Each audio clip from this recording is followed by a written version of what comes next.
말씀입니다. 신약성경 286쪽에 있습니다. 고린도후서 1장 1절에서 11절 말씀입니다. 자유신 줄 알고 제가 봉독해 드리겠습니다. 하나님 뜻으로 말미암아 그리스도 예수 사도된 바울과 형제 디모데는 고린도에 있는 하나님 교회와 또 온 아가야에 있는 모든 성도에게 하나님 우리 아버지와 주 예수 그리스도로부터 은혜와 평강이 있기를 원하노라. 찬송하리로다. 그는 우리 주 예수 그리스도의 하나님이시요 자비의 하나님이시요 모든 이의 하나님이시며 우리 모든 환난 중에서 우리를 이루하사 우리를 하여금 하나님께 받은 이로써 모두 환난 중에 있는 자들을 능히 이루하게 하시는 이시로다. 그리스도의 고난이 우리에게 넘친 것 같이 우리가 받은 이로도 그리스도로 말미암아 넘치는도다. 우리가 환난당하는 것도 너희가 이루와 구원을 받게 하는 것이요 우리가 이루를 받는 것도 너희가 이루를 받게 하는 것이니 이 이루가 너희 속에 역사하여 우리가 받은 것 같은 고난을 너희도 견디게 하느니라. 너희를 위하여 우리 소망이 견고함은 너희가 고난에 참여하는 자가 된 것 같이 이로에도 그러할 줄 알미라. 형제들아 우리가 아시아에서 당한 환난을 너희가 모르기를 원하지 아니하노니 힘에 겹도록 심히 고난을 당하여 살 소망까지 끊어지고 우리는 우리 자신이 사형선고를 받은 줄 알았으니 이는 우리로 자기의 의지하지 말고 오직 죽은 자를 다시 살리시는 하나님만 의지하게 하심이라. 그가 이같이 큰 사망에서 우리를 견디셨고 또 건지실 것이며 이후에도 건지시기를 그에게 바라노라. 너희도 우리를 위하여 간구함으로 도우라. 이는 우리가 많은 사람들의 기도로 얻은 은사로 말미암아 많은 사람이 우리를 위하여 감사하게 하려 함이라. 아멘. 하나님이 너무하신다고 이런 주제로 오수진 목사님께서 말씀 전해줄 때 많은 은혜 받으시길 바라겠습니다.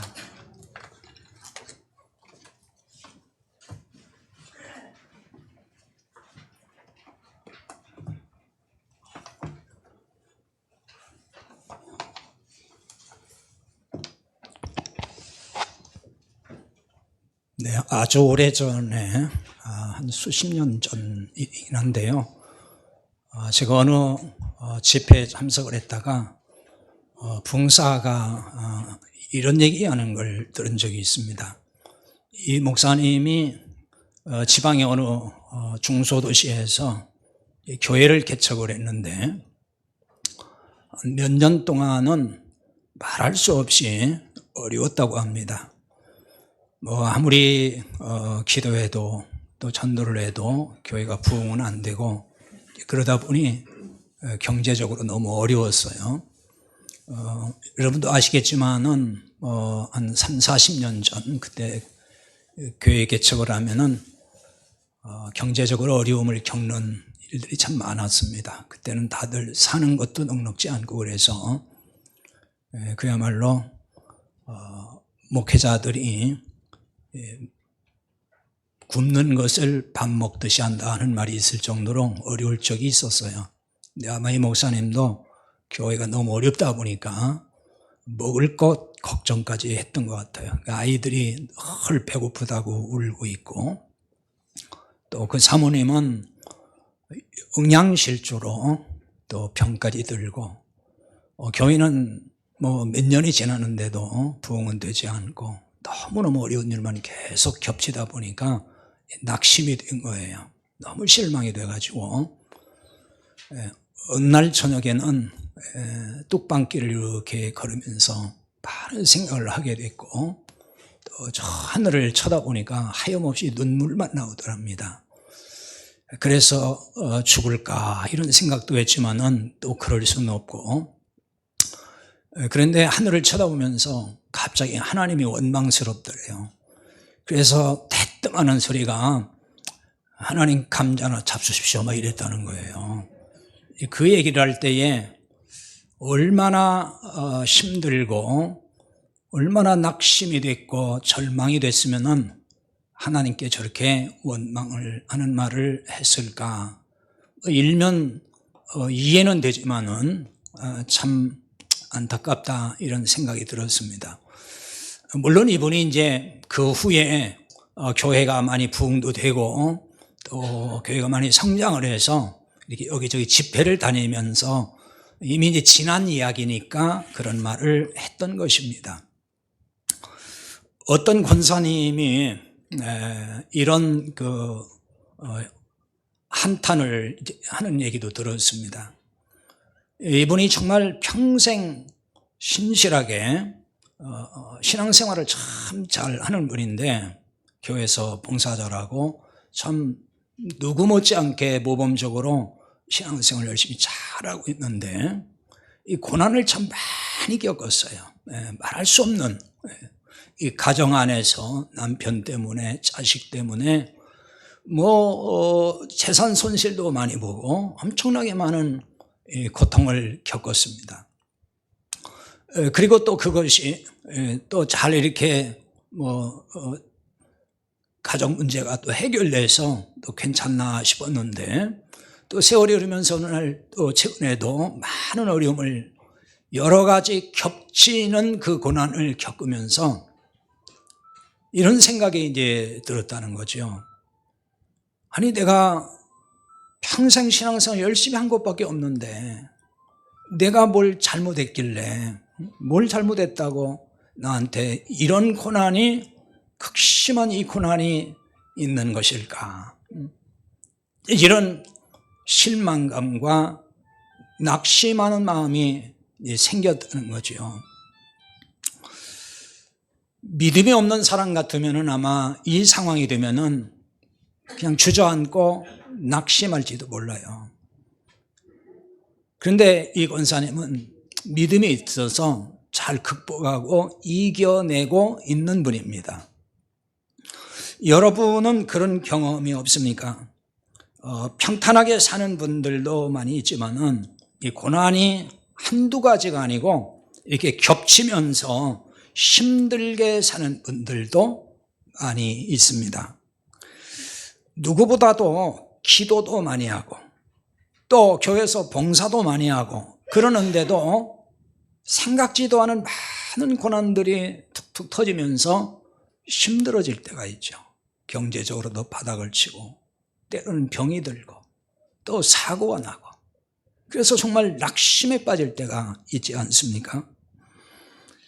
평생 복음을 위해 살았지만은 고난으로 점철된 삶을 살았던 분들이 참 많습니다.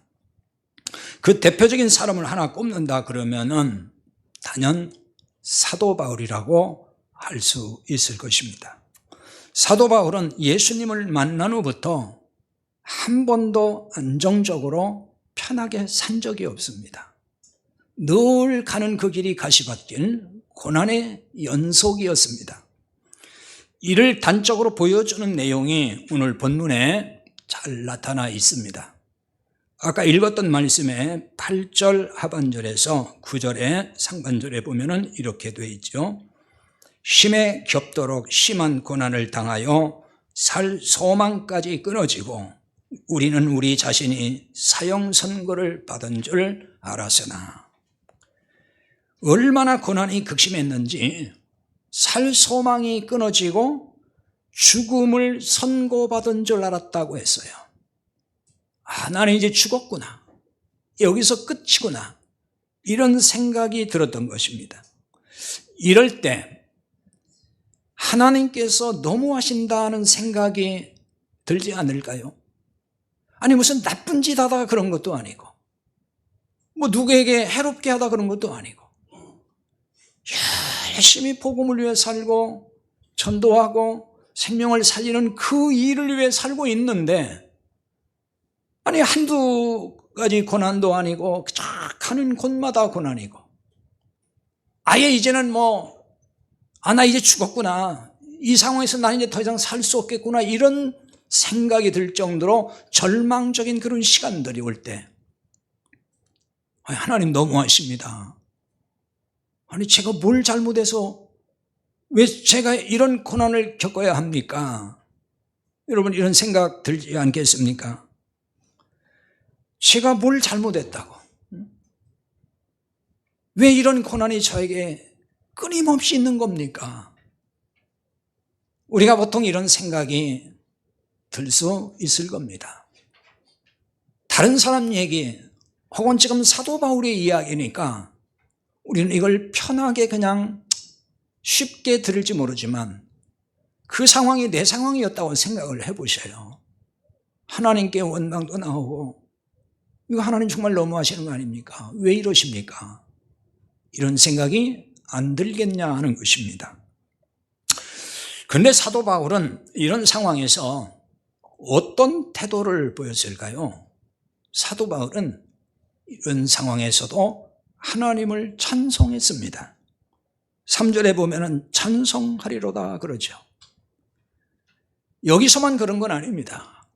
바울의 삶을 쭉 서신서를 통해서 살펴보면은 항상 그랬습니다.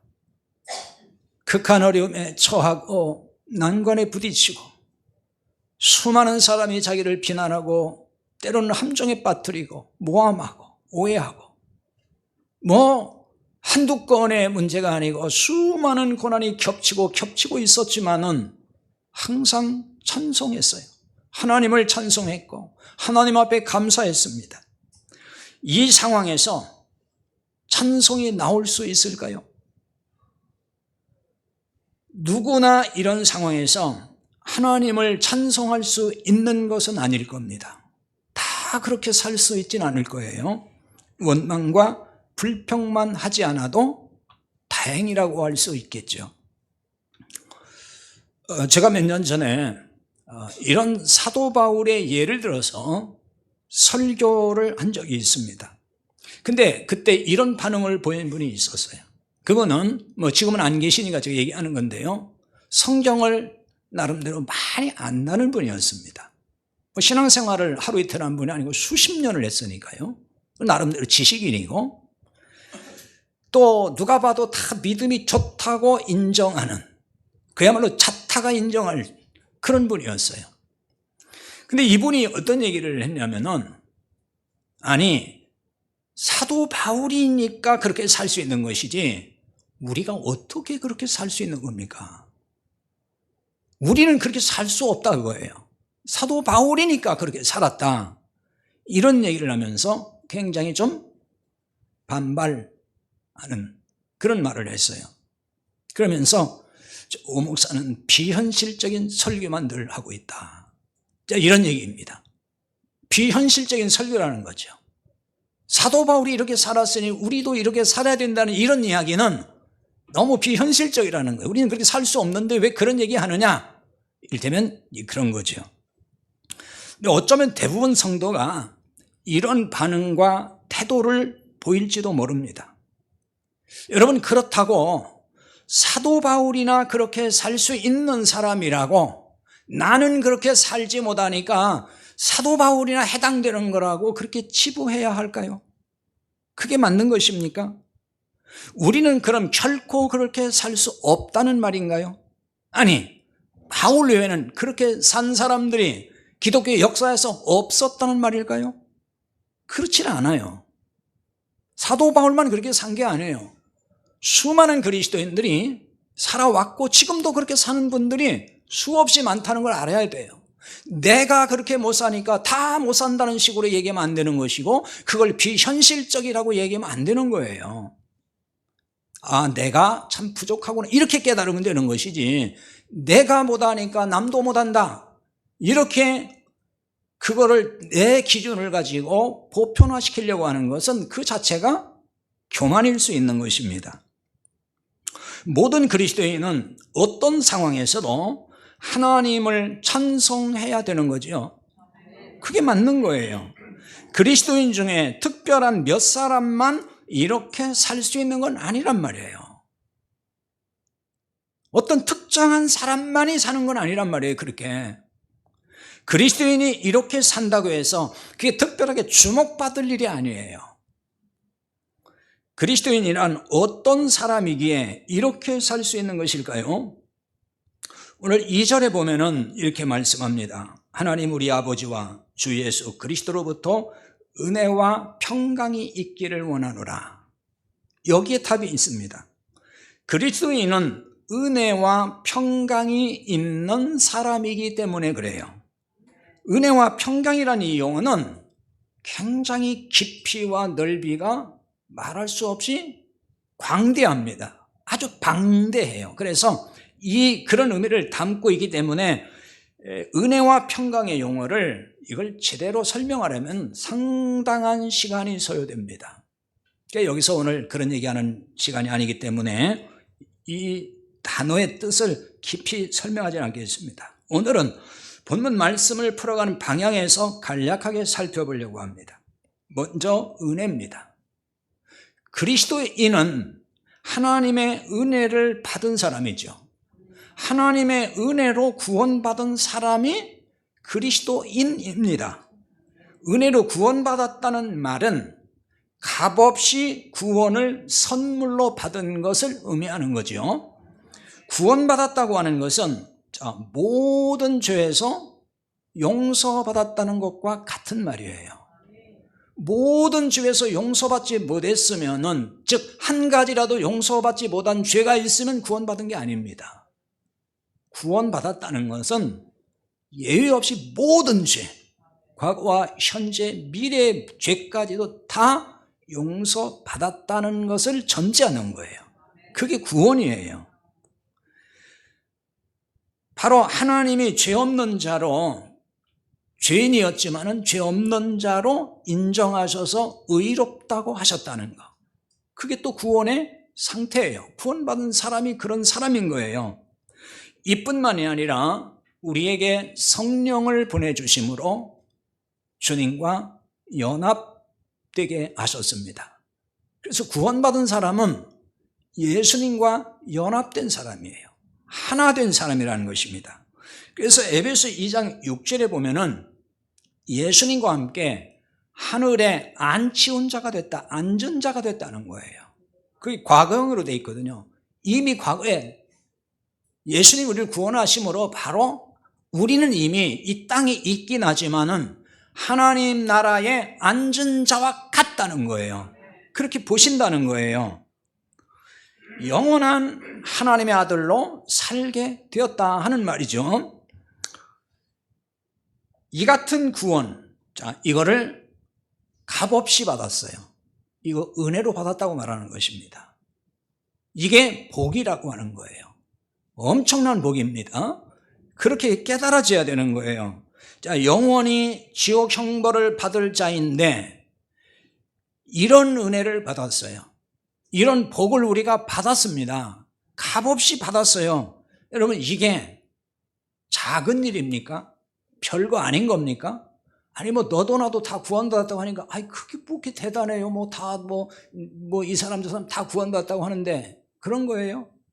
그렇게 생각하면 아직 깨닫지 못한 거예요. 이게 얼마나 큰 은혜고 얼마나 큰 복인지를 깨달아야 돼요. 마치 이런 사람과 같습니다.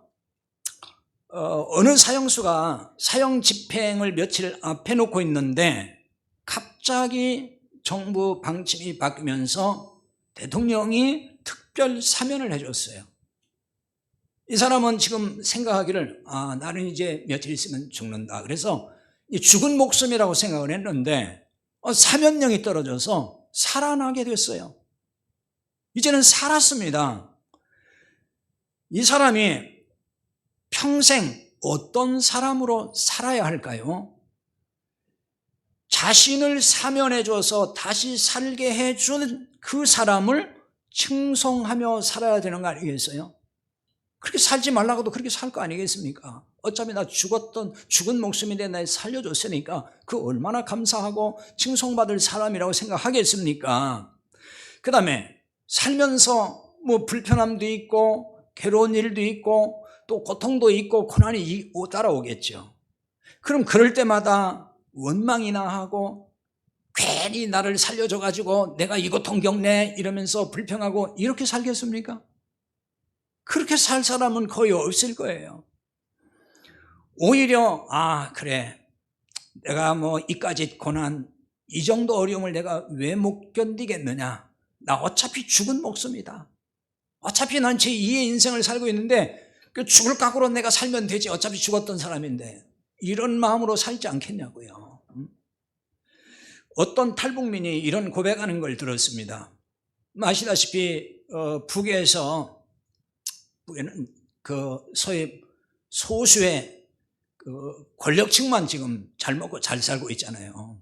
나머지는 전부 노예같이 사는 것이고 자유가 없이 참 말할 수 없는 고통 속에 지금도 굶주리고 굶어 죽고 있고, 이런 사람이 아직도 그 북한 땅에 수없이 있잖아요.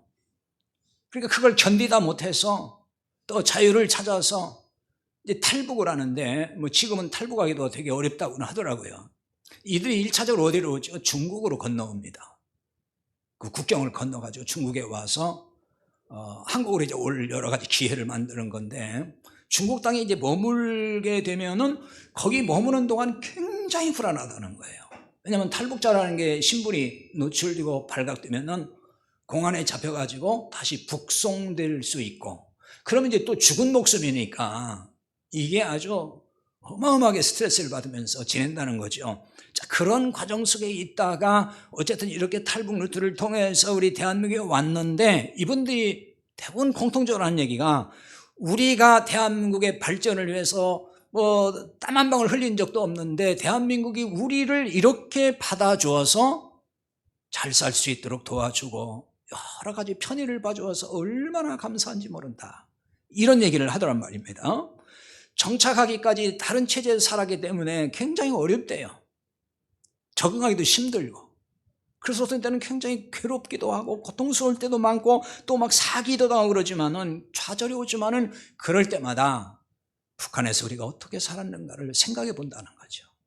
거기서 정말 개 돼지만 뚱하게 살았던 그 생활을 생각하면은, 대한민국에서 우리를 이렇게 품어주고 우리에게 살 길을 열어주고 시금 힘들어도 이게 뭐가 문제가 되는 거냐, 이러면서 받아준 대한민국에 대해서 감사하는 마음을 갖고 또 그 힘든 과정을 잘 극복하면서 다시 일어선다고 하는, 이런 얘기를 하는 탈북자의 이야기를 들은 적이 있습니다.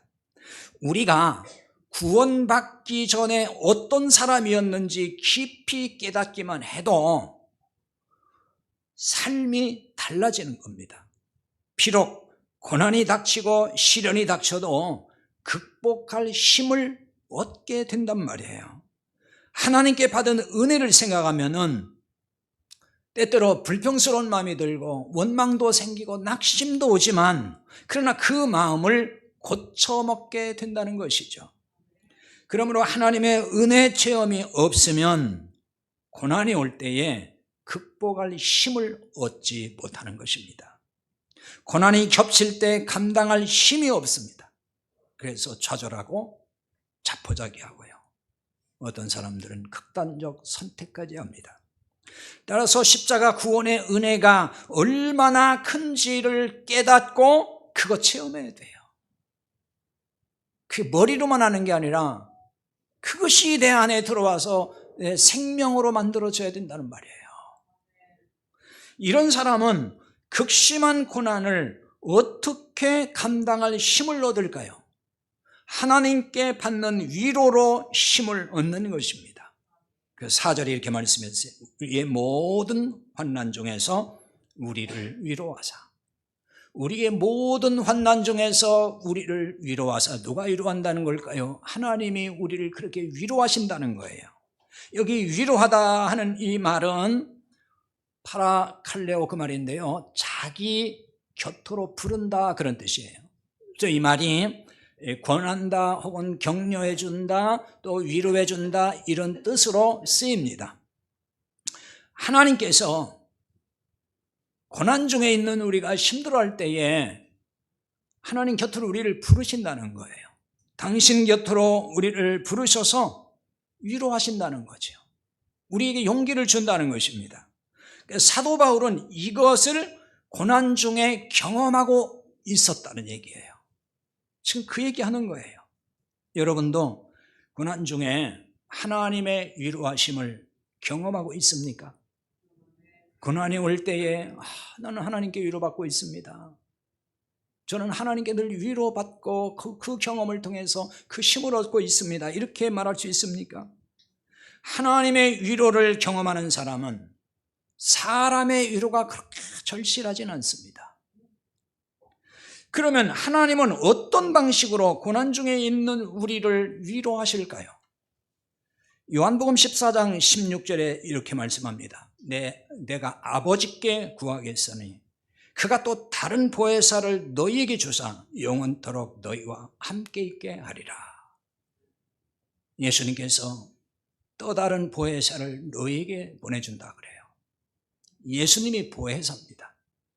그래서 다른 보혜사를 내가 보내주겠다 이렇게 말씀하는 거예요. 그 다른 보혜사가 누구를 말씀하는 거죠? 요한복음 14장 26절에 보면은 곧 보혜사 곧 아버지께서 내 이름으로 보내실 성령 그가 너희에게 모든 걸 가르치고 내가 너희에게 말한 모든 걸 생각나게 하리라 그랬어요.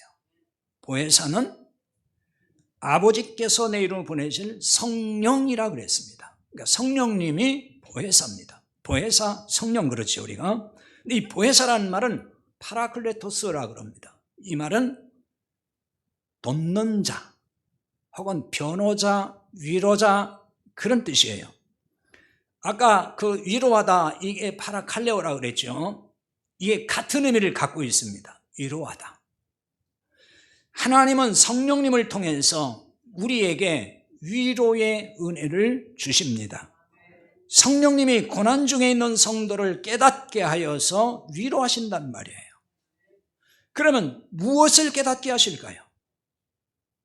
그것은 5절인데요. 5절에 보면 이렇게 말씀해요. 그리스도의 고난이 우리에게 넘친 것 같이, 그리스도의 고난이 우리에게 넘친 것 같이 라고 했습니다. 바로 이 말씀이에요. 이 말은 우리에게, 이건 우리 안에 그 말입니다. 그리스도의 고난이 우리 안에 넘친다는 거예요. 이 사실을 깨닫게 한다는 거예요. 그리스도의 고난이 우리 안에 넘친다는 말이 무슨 뜻일까요? 그리스도 예수님과 구원받은 우리는 한 몸이라 그랬죠. 연합했다 그랬잖아요. 연합됐어요. 우리와 하나입니다.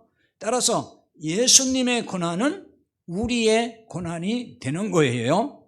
또 이걸 바꿔 말하면 우리가 받는 고난은 예수님의 고난이 되는 것입니다. 그러니까 내 고통은 예수님의 고통이란 말이에요.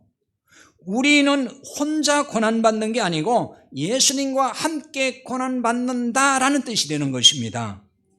이 사실만 깨달아도 위로가 되지 않습니까? 내가 혼자 고난받는 게 아니에요. 예수님과 함께 고난받고 있습니다.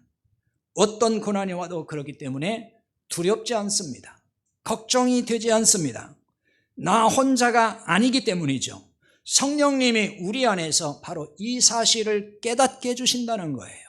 너 혼자 아니다 하는 걸 깨닫게 해주셔요. 그러므로 성령님이 임하지 않은 사람은 고난 중에 위로를 경험할 수가 없습니다. 성령님이 임하지 않은 것은 다른 말로 말하면 구원받지 않은 걸 말하는 거예요. 구원받은 사람은 성령님이 임한 사람이에요. 그러니까 안에서 성령님이 나한테 깨우쳐주는 게 하나도 없다. 그건 구원받은 게 아니에요.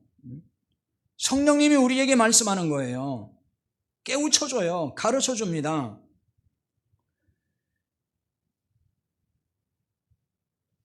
그러니까 구원받지 못하면, 진짜 구원받지 못하면 고난 중에 하나님의 위로를 경험하기 어려워요. 경험할 수가 없어요. 하나님의 위로. 이런 까닭에 사람의 위로를 목말라 하는 거예요. 사람은요, 위로를 필요로 하는 사람들이에요. 우리 사람이 약하잖아요. 그러니까 하나님께 위로를 받아야 우리가 힘을 얻고 거기서 소망을 가지고 살 수 있는데 하나님의 위로를 경험하지 못해요. 하나님의 위로가 없어요. 그러니까 그 사람은 무슨 위로가 필요해요? 사람의 위로가 지금 필요한 거예요. 사람에게는 위로가 필요하거든요. 그러니까 하나님의 위로를 받으면 괜찮은데 그 위로가 없으니까 사람의 위로를 목말라 할 수밖에 없다는 거예요. 교회 가면 위로받아야 하는데 위로받지 못한다고 불평합니다. 그게 무슨 얘기죠? 하나님께 위로받지 못하니까 사람에게 위로받지 못한다고 불평하는 거예요. 하나님은 위로하시는 분인데 본인이 그걸 지금 깨닫지 못하잖아요. 경험 못하잖아요. 그러니까 불평이 나와요. 목회자가 성도들을 위로할 줄 모른다고 투정하기도 합니다. 담임 목사가 위로하는 설교를 하지 않는다며 투덜댈 때도 있어요. 이런 분들은 어떤 설교를 위로의 설교라고 생각을 하는 걸까요? 아마도 이런 식의 설교를 위로의 설교라고 생각하는 것 같아요. 목사가 인간적인 따뜻한 말로 다독이면서 마음을 만져주는 것. 그러니까 성경을 이렇게 저렇게 막 풀어주고 해석해주고 이런 뜻입니다. 막 그런 건 관심 없고, 그건 너무 어려워서 알지도 못하겠고, 그냥 목사님이 인간적으로 따뜻한 말 해주고, 아이고, 한 주간 힘든데 얼마나 고생했습니까? 날씨가 이렇게 더운데 잠도 못 자고 얼마나 고생스럽습니까? 이를테면 이제 그런 말 쫙 해주면서 마음을 만져주는 그런 거. 또는 긍정의 언어로 자신감을 심어주는 말을 생각하는 것 같아요. 잘할 수 있습니다. 괜찮습니다. 소망을 가지십시오. 복 받을 겁니다. 이런 식의. 그런데 신앙생활 문제점을 자꾸 짚어주고 그렇게 믿는 건 잘못 믿는 겁니다. 보세요. 말씀이 그렇게 안 돼 있습니다. 하나님의 말씀을 잘 알아야 됩니다. 이런 얘기를 하니까 늘 지적한다고 생각해서 위로가 안 된다는 거예요. 여러분, 이걸 잘 생각해야 돼요. 의사가 환자를 진단을 했습니다. 각종 검사를 통해서 피검사도 하고 CT도 찍고 의사가 다 보니까 이 사람이 지금 이 환자가 아주 깊은 병에 들었어요. 중병에 들었어요. 그러면 의사가 얘기를 해야 됩니까? 말해야 됩니까? 이 얘기를 해주면은 이 환자가 괜히 실망하고 낙심하고 그럴 것 같은데, 에이, 말을 하지 말자. 그냥 좋은 말만 해주자. 검사해봤는데 이상 없습니다. 건강 좋습니다. 자, 이렇게 말을 하면 돼요, 안 돼요? 그런 의사를 보고 뭐라고 하는 겁니까? 돌팔이라고 하는 거죠. 얘기해 줘야 되죠. 본인이 싫어하든지 인상을 찌그리든지 실망하든지 상관없어요. 알려줘야 되는 거예요. 당신 내가 보니까 술 많이 마시고 담배 피워서 그런 거니까 오늘부터 끊으세요. 이 얘기 해줘야 된단 말이에요. 문제가 그렇다면. 근데 그런 말 하면 싫어할까 봐서, 그런 말 하면 내가 왜 그걸 끊어야 됩니까? 이렇게 할까 봐서 말을 안 해주고 그냥 괜찮아요. 좋습니다. 이러면 되겠느냐는 거예요. 여러분, 목회자는 하나님의 말씀을 통해서 성도들이 잘못 믿고 있는 거, 잘못 알고 있는 거 다 알려줘야 되는 거예요. 영적으로 병든 거 짚어줘야 되는 거예요. 그런데 그 말 듣는 건 듣기에는 그리 달갑지는 않아요. 그런데 이 말하면 분명히 싫어할 거야. 이 말하면 인상 쓰겠지. 이 말하면 상처받았다고 했지. 그래서 말을 안 하고 그냥 다 괜찮습니다. 좋을 겁니다. 하나님이 다 이해할 겁니다. 이런 식으로 하면은 그게 과연 바른 목사일까? 그렇게 해서 위로한다고 해서 그게 위로가 되겠느냐는 거예요. 진짜 위로가 되겠습니까? 목사가 인간적인 따뜻한 말로 마음을 만져주는 거 중요하다고 봐요. 필요하다고 봅니다. 그러나 이런 말의 위로는, 즉 말씀이 아닌, 그러니까 인간적인 말의 위로는 그때뿐이에요. 그 며칠이나 가겠습니까? 아니 몇 시간이나 가겠습니까? 성도는 목사의 말로 위로받으려 하지 말고 하나님께 위로받아야 되는 거예요. 목사는 성도에게 하나님께 위로받는 길을 말씀으로 안내해 주는 역할을 하는 거예요. 그게 바로 뭐예요? 참 복음을 알려주는 거예요. 제대로 복음을 설명해주고 알려주고 깨닫게 해주고, 바로 그거예요. 왜 그러죠? 참 복음을 깨닫게 되고 알게 되고 그러면은 십자가 구속의 은혜도 깨닫게 되는 것이고 그래서 구원을 받게 되는 것이고 구원의 확신을 얻게 되는 것이고 성령님이 임하게 된단 말이에요. 그러면 그 성령님을 통해서 위로받잖아요. 그런 성도가 되도록 도와주는 역할이 그게 목회자의 역할이에요. 립 서비스나 잘하고 성도들 기분이나 맞춰주는 게 그게 목사의 역할이 아니에요. 보혜사 성령님이 임한 성도는 고난 중에 넘치는 위로를 받습니다. 이것이 하나님의 위로입니다. 이런 위로가 진짜 위로예요. 이런 위로를 경험하지 못하면 늘 사람의 위로를 목말라 할 수밖에 없어요. 사람의 위로가 필요 없다는 게 아니에요. 성도는 성도 간에 위로를 해야 됩니다. 그거 다 필요 없다는 게 아니에요. 그거 다 필요한 거예요. 하지만 사람의 위로는 말씀드렸듯이 그 잠깐이란 말이에요. 그거 오래 안 가요. 뒤돌아서면 또 끝이에요. 그리고 갈수록 사람의 위로라는 거는요, 갈수록 강도가 높아져야만이 조금 위로가 돼요. 똑같은 말 가지고는 안 돼요, 이제. 하나님의 위로는 사람의 기대와는 크게 다릅니다. 이걸 알아야 됩니다.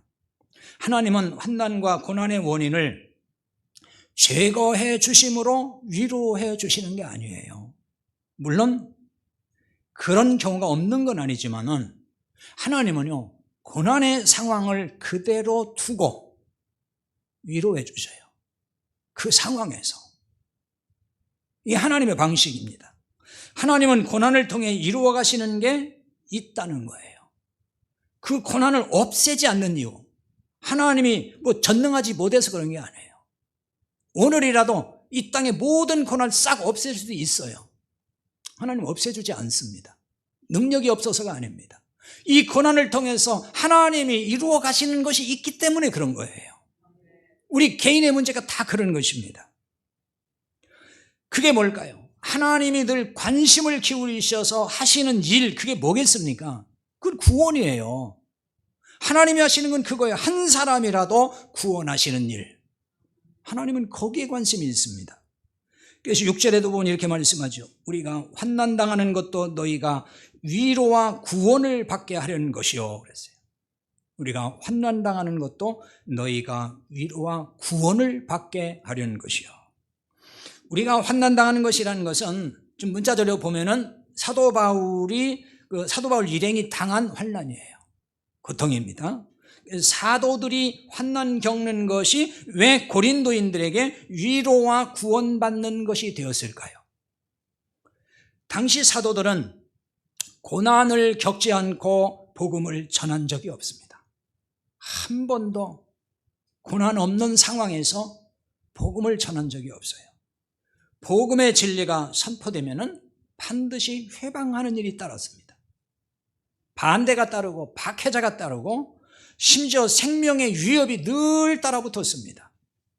그게 초대교회 1세기 동안의 상황입니다. 이런 중에 복음이 전파되고 구원받는 사람이 생겨났다는 점이에요. 하나님은 복음 전파의 현장에서 왜 고난이 되는 이 장애물을 제거하지 않는 것일까요? 하나님이 하실 수 있잖아요. 하나님의 능력이 부족해서 그런 건 아니잖아요.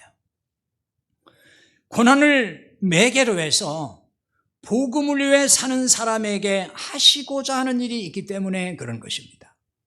하나님이 그걸 통해 하실 일이 있어요. 그건 뭐냐면 하나님이 고난을 매개로 해서 복음을 위해 사는 사람을 하나님이 죽이시는 거예요. 복음을 전한 자의 자아가 살아있으면 복음을 전하기가 어렵습니다.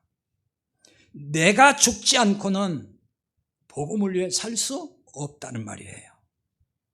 자아가 펄펄 살아있는 사람은 복음을 위해 살 수 없습니다. 복음을 전하면 핍박도 받을 수 있어요. 욕도 먹어요. 비난하는 사람도 생겨요. 조롱하는 사람도 생겨요. 자, 이런 일을 당할 텐데 내가 죽지 않은 사람이 그거 감당할 수 있을까요? 여러분 누구한테 요만한 소리 하나도 못 듣죠? 여러분 그렇잖아요.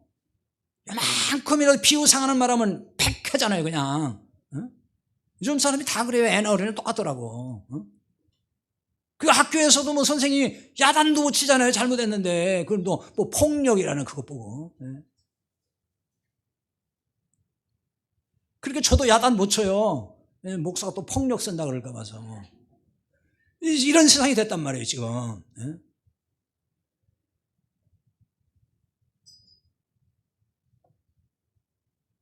우리가 죽지 않으면은 그런 일을 당할 때에 견디어내겠느냐고요. 못 견디거든요. 그럼 어떻게 되겠어요? 포기하겠죠. 포기합니다. 왜냐하면 자존심이 상하거든요. 내가 뭐 당신한테 아쉬운 소리 뭐 할 게 있어? 당신 좋으라고 내가 복음 전하는 거고 당신 살라고 내가 이런 좋은 얘기 해주는 건데 당신 나한테 태도가 뭐야? 자존심이 상해버려요. 그럼 어떻게 해요? 그만두자. 복음을 얘기 안 해요. 그럼 그 사람 구원 받겠습니까? 그 사람 구원 못 받아요. 그렇게 되면은. 복음을 말해줄 사람이 말을 해주지 않는데 어떻게 구원을 받냐고요. 자존심이 상했다고 해서 복음 전할 때 자존심 상했다고 내가 좀 욕먹었다 그래서 비난 들었다 그래서 조롱만하겠다 그래서 에이 나 기분 나빠 못하겠다 이렇게 포기해버리면 어떻게 복음을 전할 수 있으며 복음이 전해지지 않으면 어떻게 구원받는 사람이 생기겠느냐는 거예요. 하나님은 사도 바울을 철저하게 죽이셨어요. 복음을 위해서. 그래서 고린도전서 15장 31절에 보면 사도 바울이 이런 고백하는데 나는 날마다 죽노라. 난 날마다 죽는다는 거예요. 환난이나 핍박과 각종 고난으로 인해서 날마다 죽음을 경험한 사람이에요. 사도 바울이 죽지 않고 옛 성정과 율법적 가치관이 살아있다면 어찌 됐을까요? 사도 바울이 복음 전할 때 얼마나 많이 힘들었습니까? 유대인들이 얼마나 깐종됐습니까? 율법을 가지고 토론하면 누가 이겨요? 사도 바울이 이겨요. 사도 바울은 율법 학자예요. 거기에 굉장한 권위자예요. 근데 율법도 자기만큼 모르는 사람들이 와가지고 율법 가지고 따지고 있거든요. 얼마나 자존심이나 성질나겠습니까? 그런데 그걸 다 겪었습니다. 그 수모를 다 겪어요. 때리면 맞았어요. 돌 던지면 맞았어요. 죽었기 때문에 그런 거예요. 내가 살아있으면 그렇게 못합니다. 성질나서 어떻게 합니까? 옛 성정이 막 나오는데. 율법적 가치관은 그거 못 참는 게 율법적 가치관이거든요. 그러면 아마 사도 바울도 복음을 전파하다가 포기했을 거예요. 하나님 저 못합니다 그랬을 거예요. 도대체가 그냥 자존심 상해서 못하겠습니다 이럴 거라고요. 죽었거든요. 그러니까 그걸 다 견뎌낸 거예요.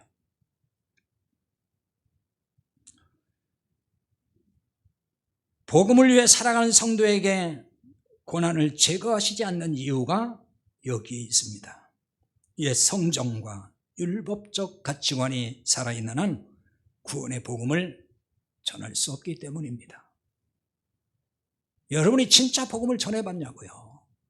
안 전해본 사람들은 이런 얘기가 아무 상관이 없을 수도 있어요. 안 전하면 욕먹을 일이 없으니까. 비난받을 일도 없으니까. 그렇잖아요. 예배만 왔다 갔다 하는데 누가 욕하겠어요? 우리가 복음을 위해 산다면서요. 주를 위해 산다면 그게 주를 위해 사는 거예요. 말은 그렇게 하는데 복음을 안 전하잖아요. 그러니까 아무 일이 없으니까 그런 분들한테는 이런 것이 해당이 안 될 수도 있는 거예요. 그런데 우리가 내 가치관, 내 자아가 그냥 팔팔 살아있는 사람이 그 복음을 전하면서 힘든 일을 겪을 때 못 견디고 포기하면은 어떻게 구원의 복음을 전할 수 있으며 그러면 또 어떻게 구원받는 사람이 생기겠느냐는 말이에요. 자, 그리고 고난을 제거하시지 않는 또 하나의 중요한 이유가 있습니다. 그것은 우리의 의의를 죽이려는 것입니다. 오늘 9절에 이렇게 말씀합니다. 우리는 우리 자신이 사형 선고를 받은 줄 알았으니 이는 우리로 자기를 의지하지 말고 오직 죽은 자를 다시 살리시는 하나님만 의지하게 하심이라 이렇게 말씀합니다. 의지하다 이 말은 페이도라고 하는 말인데요. 확신시킨다는 거죠. 설득한다 그 말입니다. 자기를 의지한다는 말은 그 뜻을 가지고 이 말을 풀어보면은 자기를 설득한다는 말이 되잖아요. 자기를 설득하는 거예요. 자기를 확신시키는 것입니다. 이런 거죠. 내 능력을 비춰. 나는 대단해. 나는 이런 능력이 있고, 나는 지식도 많고, 나는 누구보다 똑똑하고, 나는 누구보다 말도 잘하고, 나는 사회 경험도 많고, 그러니까 난 얼마든지 주의 일도 잘할 수 있어. 나 교회에서 잔뼈가 굵었어. 그러니까 난 목사 못지않게 잘할 수 있어. 자신감에 충만해지는 게 자기가 자기를 막 설득하는 거예요. 그리고 자기한테 자기가 확신을 막 줘요. 넌 괜찮은 사람이야. 여러분, 세상은 요즘 그렇게 하라고 얘기합니다. 심리학에서도. 스스로 너는 괜찮은 사람이야. 너는 잘할 수 있어. 뭐 이렇게 하라는 거예요. 물론 그게 필요합니다. 근데 하나님 앞에서는 그걸 죽이라는 거예요. 하나님 앞에서는 뭐냐면은 하나님 저 못합니다. 그거예요. 저는 할 수 있는 능력이 아무것도 없습니다. 그런데 이게 안 죽어요. 죽어야 되는데. 언제 죽냐? 죽게 된 상황까지 가야만 그때서 죽어요. 그리고 그때서 내 안에 의의가 없고 내 능력도 없고 나는 하나님 보시기에 정말 아무것도 아니다 하는 걸 그때 깨닫고 그것이 깨지기 시작한다는 거죠. 죽을 상황까지 갈 때, 절망의 자리에 갈 때, 내 힘으로 아무것도 할 수 없다는 걸 깨닫게 되는 거예요. 이걸 바꿔 말하면은 내 의로는 아무것도 할 수 없다는 것을 깨닫는 겁니다. 근데 사람들은 그게 쉽게 깨달까지는 그렇지 않습니다. 항상 자신을 과대평가하는 사람도 많아요. 과소평가도 문제지만 과대평가도 참 문제예요. 자기가 굉장히 괜찮은 사람이라고 얘기하는 거죠. 그래서 내 힘으로 나는 얼마든지 내 경험상 내 지식상 나는 얼마든지 주의 일을 잘할 수 있다고 생각을 한다는 거예요. 가끔 보면은 그게 착각한 사람들이 있어요. 교회 리더십이 있으니까 세상에서 어떤 리더의 위치에 있으니까 교회에서도 리더십을 잘 발휘하고 교회 일도 잘할 거라고 생각하는 사람이 있어요. 그런데 그렇지 않아요. 교회 일, 주의 일은 세상적인 리더십 가지고 하는 게 아니거든요. 그걸 착각하면 안 돼요. 그러니까 난 잘할 수 있다. 주변에서도 당신 잘할 수 있어. 아니에요. 목회 경험상 많은 그런 부분들을 경험해 왔어요. 지식이 많다고 하는 것도 많다고 잘하는 것도 아니에요. 학벌이 좋다고 잘하는 것도 아니에요. 오히려 많이 못 배운 사람들이 훨씬 겸손하게 잘합니다. 경험 많지 않은 사람들이 오히려 겸손하게 배우려고 하고 잘한단 말이에요. 사실 우리가 살면서 힘든 일을 참 많이 겪습니다. 뭐 그렇지 않은 사람이 어디 있겠습니까? 말을 안 해서 그렇지. 저나 여러분이 다 말을 안 했지만은 다 남모르게 눈물을 흘린 적도 많고 힘든 일 다 겪으면서 사는 사람들이에요. 그런데 그때마다 예를 들어서 하나님 제가 뭘 잘못했어요? 왜 제가 이렇게 살아야 돼? 이렇게 얘기한다는 거는요. 그 또한 그게 뭔지 아세요? 아직도 내 의의가 있다는 얘기예요. 그게. 그럴 때 우리는 하나님 앞에 그냥 무조건 무릎 꿇고 하나님 저를 불쌍히 여겨주십시오. 이렇게밖에 할 게 없는 거예요. 그게 쳐들고 하나님 제가 뭘 잘못했나요? 제가 교회에서 충성한 것밖에 더 있어요? 이렇게 나오는 거는요. 벌써 자기 안 그 사람 안에 의의가 가득한 거예요. 내 의의가 살아있으면 복음을 명분으로 내세우지만은 그 사람은요. 자존심 챙기기에 급급합니다. 바른 복음을 위해서 바른 주님을 위해서 명분은 항상 좋아요. 그런데 가만히 보면은 늘 자기 자존심만 챙기고 있어요. 결국 이게 뭔지 아십니까? 복음을 위해 산다고 말하고 주님을 위해 산다고 말은 하지만은 그것은 결국 자기 의의를 드러내기 위한 수단에 불과한 것이고 자기를 사람들에게 나타내서 자기가 영광받고 싶어서 그러는 거예요. 자기 존재감을 과시하고 싶다는 거죠. 그래서 교회 나온 사람도 많다니까요. 자기 존재감을 좀 드러내고 싶어서. 복음 전하는 일을 자기 의로 삼고 있는데, 복음 전한다고 하는데 자기 의를 자꾸 드러내는데, 이게 어떻게 복음을 위해 산다고 할 수 있을까요? 어떻게 주님을 위해 산다고 할 수 있냔 말이에요. 내 의가 죽고 하나님의 의를 붙들어야 됩니다. 죽은 자를 다시 살리시는 하나님만 의지하게 하심이라 그랬어요. 이 말은요, 하나님만 의지하면 모든 고난이 사라지고 죽을 자리에서도 죽지 않고 산다, 그 얘기하는 게 아니에요. 이런 말씀 붙들고 믿습니다, 기도하면 하나님이 막 죽지도 않게 거기서 건져줄 것이고 고난도 다 사라질 것이고, 이렇게 하면 안 돼요. 그 얘기하는 거 아닙니다. 지금 사도 바울이 죽음에 직면하여 하나님만 의지해야 한다는 걸 깨달았다는 얘기를 하는 거예요. 내 의로는 한 생명도 구할 수 없고 하나님의 의로만 구원할 수 있다는 거, 그거 깨달았다는 거예요. 하나님 제 의로는 아무것도 못합니다. 생명을 살리는 건 주님의 의입니다. 그거 얘기하는 거예요 지금. 근데 이걸 어떻게 깨달은 거예요? 사도 바울이 지금 고난을 겹치기로 당하면서 그걸 깨달은 거예요. 아, 나는 이제 죽었구나 하면서 그런 걸 깨닫는 거예요 지금. 이렇게 고난을 통해서 이루어 가시는 하나님의 은혜의 손길을 알게 되면요, 평안을 누립니다. 그때 평안이 와요. 극심한 고난 중에 하나님을 찬송할 수 있다는 게 바로 이거예요. 은혜와 평강의 힘입니다. 은혜를 받으면 평강이 임합니다. 여기 평강, 평안, 평화 다 같은 말이에요. 헬라어에는 전부 에이레나라 그래서 다 똑같은 단어인데, 어떤 데는 평안으로, 어떤 때는 화평으로, 어떤 때는 평강으로, 이렇게 번역이 다 다른데 같은 얘기입니다. 같은 말이에요. 그러니까 성경에서 말하는 평안은 환난의 상황이나 고난의 상황이 사라지는 걸 말하는 게 아니에요. 그 상황은 그대로 있어요. 고난의 환경 그대로 있습니다. 여전히 삶의 고통이 출렁이고 있어요. 그런데도 마음이 평안하다, 그 말이에요. 그런데도 그게 성경이 우리에게 알려주는 평안이고 주님이 우리에게 주시는 평안이 바로 그런 거예요. 요한복음 14장 27절에 보면 평안을 너희에게 끼치노니 곧 나의 평안을 너희에게 주노라. 내가 너희에게 주는 것은 세상이 주는 것과 같지 아니하니라. 너희는 마음에 근심하지도 말고 두려워하지도 말라 그랬어요.